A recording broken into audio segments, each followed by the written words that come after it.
Sekilas tentang Labuan Bajo. Labuan Bajo memiliki arti tempat berlabuh yang diambil dari kata Labuan dan suku Bajo yang diambil dari kata Bajo. Suku Bajo sendiri sebenarnya merupakan suku yang berasal dari Sulawesi yang bermukim di pesisir barat Flores, Nusa Tenggara Timur. Labuan Bajo merupakan salah satu desa dari 9 desa dan kelurahan yang berada di Kecamatan Komodo, Kabupaten Manggarai Barat, Nusa Tenggara Timur. Desa ini juga merupakan sebuah kelurahan sekaligus ibu kota dari Kecamatan Komodo saat ini. Wilayah tersebut sudah dikembangkan menjadi kota Labuan Bajo. Wilayahnya sendiri meliputi Kampung Ujung, Kampung Tengah, Kampung Air, Lam Toro, Wae Medu, Cowang Dareng, Wae Kesambi, Wae Bo, Lancang, Sernaru, Wae Mata, dan lainnya. Tempat wisata di Labuan Bajo Flores menyimpan banyak daya tarik yang mampu menghipnotis siapa saja yang mengunjunginya. Hanya dengan membaca dan mencari informasi di internet saja, orang-orang pasti ingin sekali bisa melihat langsung keindahannya. Sebelum mengunjungi objek wisata Labuan Bajo, kamu bisa cari informasi tentang destinasi apa saja yang sangat menarik di Labuan Bajo. Yang pertama, Pink Beach. Sesuai dengan nama, pantai ini memiliki pasir berwarna merah muda. Pink Beach atau juga dikenal dengan nama Pantai Merah merupakan salah satu dari 7 pantai berpasir merah muda yang ada di dunia. Warna pasir merah muda ini berasal dari pecahan kerang dan biota laut di sana. Pink Beach ini menjadi spot foto yang menarik untuk mengabadikan pemandangan yang tak bisa ditemukan di tempat lain. Selain pemandangan pantai yang indah, Pink Beach ini juga memiliki pemandangan bawah laut yang tak kalah mengagumkan. Lautan ini merupakan istana bagi beragam jenis ikan, batu karang, dan berbagai jenis biota lainnya. Dengan kondisi seperti ini, pengunjung bisa melakukan kegiatan seru seperti snorkeling atau diving. Aktivitas ini tentu saja sangat sayang untuk dilewatkan. Berbeda dengan pantai pada umumnya, untuk mencapai di lokasi wisatawan tidak melewati jalan di bukit atau melalui daratan, melainkan dari perairan. Untuk menuju ke Labuan Bajo, wisatawan harus menaiki kapal setelah merapat ke Pulau Komodo sekitar 500 meter dari pantai. Wisatawan bisa langsung loncat ke air dan berenang ke tepian. Selain berenang, wisatawan juga bisa naik perahu untuk mencapai ke tepian pantai. Di bibir pantai, wisatawan bisa berjalan-jalan sambil menikmati keindahan panorama yang indah. Manta Point. Manta Point merupakan salah satu lokasi wisata Labuan Bajo Flores untuk melakukan aktivitas air seperti diving dan snorkeling. Lokasi ini menjadi favorit dan incaran para wisatawan. Jika biasanya kegiatan menyelam ini hanya untuk melihat pemandangan laut saja, di lokasi ini kita akan diajak berenang bersama-sama dengan ikan pari manta. Di dalam laut, pengunjung melihat rombongan manta yang tak takut dengan kehadiran kapal-kapal yang melintas di sekitarnya. Ikan pari manta ini sangat ramah dengan para penyelam. Mereka seolah-olah mengajak para penyelam untuk bermain-main.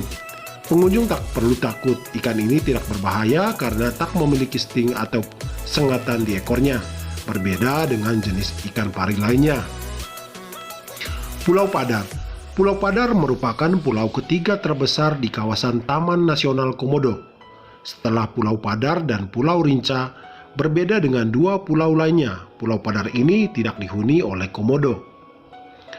Pulau Padar menjadi salah satu tempat wisata di Labuan Bajo yang menjadi tujuan favorit para wisatawan. Meskipun namanya tak sepopuler Pulau Komodo dan Pulau Rinca, keindahan pulau ini tak kalah cantik dan tak bisa dielakkan begitu saja. Di pulau ini terdapat 4 pulau kecil yang masing-masing menawarkan keunikan pemandangannya sendiri. Para wisatawan dapat naiki bukit untuk menikmati pemandangan dari atas atau menikmati sunrise dan sunset. Meskipun mendaki bukit ini cukup melelahkan, Namun rasa lelah tersebut akan terbayar dengan sungguhan keindahan pemandangan di bawahnya, sehingga wisatawan merasa betah berlama-lama menghabiskan waktu di Pulau Padar. Pulau Bidadari. Pulau Bidadari ini awalnya tak bernama Bidadari. Masyarakat setempat dulunya kerap menyebutnya dengan Pulau Bidara. Bidara atau bidara adalah sejenis pohon kecil menghasil buah yang tumbuh di daerah kering. Pada tahun 1980, Pulau Badara ini mulai gencar dipromosikan dan diubah namanya menjadi Pulau Bidadari atau yang dikenal juga dengan nama Angel Island. Tempat wisata Labuan Bajo memang dikenal akan keindahan bawah lautnya. Tak terkecuali dengan Pulau Bidadari ini. Banyak yang menganggap kalau Pulau Bidadari ini merupakan salah satu spot terbaik untuk snorkeling atau diving. Jarak tempuh dari Labuan Bajo tak memakan waktu lama, kurang lebih hanya 30 menit menggunakan kapal atau perahu. Namun, jika menempuhnya menggunakan speedboat, hanya memerlukan waktu kurang lebih 10 menit saja. Karena kawasan ini cukup sepi pengunjungnya, jadi wisatawan bisa bebas mengeksplorasi keindahan pemandangannya, mengunjungi juga bisa berenang dan bermain air, serta pasir putih polos di pantainya. Gili Laba, keindahan alam dari wisata Labuan Bajo Flores memang tak ada habisnya. Salah satu tempat wisata Labuan Bajo yang sayang sekali dilewatkan adalah Gili Laba. Karena pulau berbukit-bukit, untuk menyusurinya, pengunjungnya harus dalam keadaan yang fit dan menyiapkan stamina untuk mendaki.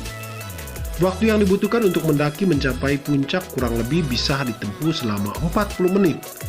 Jalur pendakiannya sendiri tak terlalu sulit, namun perlu hati-hati karena ada beberapa spot yang curam.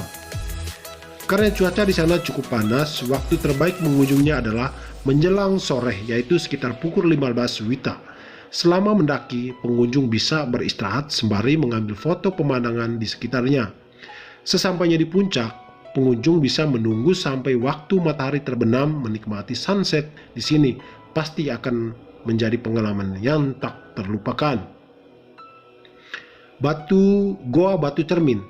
Salah satu wisata bahari, wisata Labuan Bajo Flores juga memiliki destinasi wisata alam berupa goa yang bisa menjadi rekomendasi tempat untuk menarik untuk dikunjungi, yaitu Goa Batu Cermin. Salah satu objek wisata Labuan Bajo Flores ini berjarak sekitar 20 menit dari Bandara Komodo jika ditempuh dengan menggunakan mobil. Nama Goa Batu diberikan karena goa ini memiliki sebuah lubang di bagian atas yang menjadi tempat masuknya sinar matahari. Sinar tersebut kemudian mengenai permukaan air yang memantul di dinding batu dan merefleksikan bayangan air seperti cermin. Saat mengunjunginya, kamu harus memperhatikan segi keamanan. Karena batu alam di goa ini ada yang cadas dan ada juga yang halus. Ada beberapa titik sudah ada tangga yang terbuat dari semen. Namun pada saat hujan, tangga tersebut menjadi lebih licin, begitupun dengan batu alamnya. Untuk itu, kamu harus memakai sepatu yang nyaman agar tidak terpeleset dan bisa berjalan dengan nyaman. Jangan lupa juga untuk memakai helm, karena ada bagian gua di mana pengunjungnya harus sedikit membungkuk dan jongkok karena bagian gua tak terlalu tinggi. Hal ini dimaksudkan agar kepala kita tidak tertusuk batu. Untuk masukannya pun harus diantri dan tidak boleh berdesak-desakan karena lorong masuknya hanya untuk satu orang pengunjung. Saat mengunjunginya, selalu menjaga kebersihan dan jangan melakukan tindakan yang lain. Hal tersebut bisa merusak keindahan dari Goa Batu Cermin. Terima kasih, semoga informasi ini bermanfaat. Silakan di-share. Terima kasih.